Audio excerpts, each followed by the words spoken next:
Hello everyone, and welcome to Crossover Mind. Today, we're diving into the economic fallout of President Trump's tariff policies. I'm your host, Steve, and I'll be looking at this from a corporate strategy analyst perspective. And I'm Lisa. I'll be bringing the macroeconomist viewpoint to our conversation. It's great to be here. It's great to have you, Lisa. The catalyst for today's topic was Tesla's recent Q3 2025 earnings call. They reported a significant hit from tariffs, which really caught my attention. From a corporate standpoint, Tesla is arguably one of the most insulated U.S. automakers, yet they still booked over $400 million in tariff-related costs for the quarter. And to be clear, that's not a cumulative figure, that's just for the last 3 months. That's a staggering number, Steve, and it really sets the stage. If the most insulated company is feeling that kind of pain, it paints a grim picture for everyone else. From a macroeconomic perspective, this single data point is the tip of an iceberg. It hints at widespread damage to U.S. companies and, ultimately, the American consumer. What makes Tesla more resilient compared to, say, GM or Ford? It comes down to their production strategy and supply chain. Tesla manufactures 100% of the vehicles it sells in the U.S. right here in California and Texas. Compare that to GM, which imports nearly half of the cars it sells. Furthermore, analysts estimate that about 61% of the parts in a U.S.-sold Tesla are sourced domestically. While that's not perfect, it's a much higher percentage than their competitors, who rely heavily on parts from Mexico, Canada, and China. This domestic focus gives them a shield, but as the $400 million figure shows, that shield isn't bulletproof. And that shield is something other companies desperately wish they had. The numbers for other automakers are devastating. GM is forecasting a 3.5 to 4.5 billion hit for the year. Ford is looking at around 3 billion. These aren't just numbers on a balance sheet.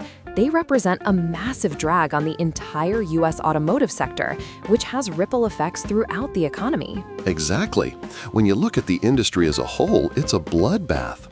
Automakers are facing a collective loss estimated between $21 to $23 billion in 2025 alone due to these tariffs. Stellantis' CFO has already stated that price hikes are unavoidable. This is where the corporate strategy problem becomes a problem for everyone. Companies have to absorb these costs, and they can only absorb so much before passing them on to the consumer. And that's where the macroeconomic impact becomes painfully clear for the average American household. Goldman Sachs estimates that U.S. consumers will ultimately bear 55% of the tariff costs by the end of this year, and that figure is projected to rise to 70% by the end of 2026. S&P Global calculated that consumers will shoulder nearly $600 billion in tariff costs in 2025 alone. That's an almost incomprehensible number. How does that translate to an individual family's budget? Yale's Budget Lab breaks it down. The average household is facing an income loss of about $1,800 to $2,400 per year, and it's a regressive impact, meaning it hurts lower-income families the most. We're seeing this in everyday prices. In August, coffee was up nearly 21% year-over-year. Steak was up over 16%. New cars are expected to see price jumps of anywhere from $4,000 to over $12,000. This isn't theoretical. It's what people are paying at the checkout counter and the car dealership right now. It's particularly damaging for small and medium-sized businesses, which are the backbone of the economy. They don't have the leverage to negotiate with suppliers or the capital to reconfigure their entire supply chain like a multinational giant can. I saw a report about a lighting company whose annual tariff payments skyrocketed from under $1 million to over $2.2 million. They had no choice but to raise prices, and they lost about 40% of their annual sales. Those stories are playing out across the country, and it leads to the most ironic outcome of this policy: the impact on jobs. The stated goal was to revive American manufacturing, but the data shows the opposite.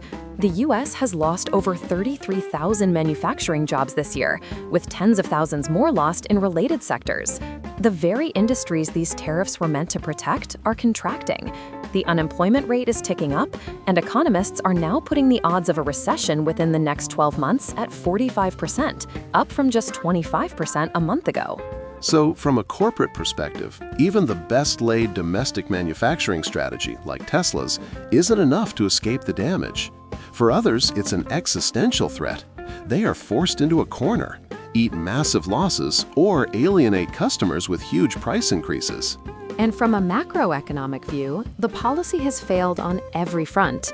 It didn't create jobs, it has fueled inflation, slowed GDP growth, and is disproportionately hurting the most vulnerable consumers and small businesses. It seems the tariffs have created a scenario where there are very few winners, and the American public is the biggest loser. Thank you for joining us again on Crossover Mind. At Crossover Mind, we provide the latest information on technology, business, and society, and delve into important themes beyond them. Don't forget to subscribe to our channel. Until next time, look forward to it. Goodbye.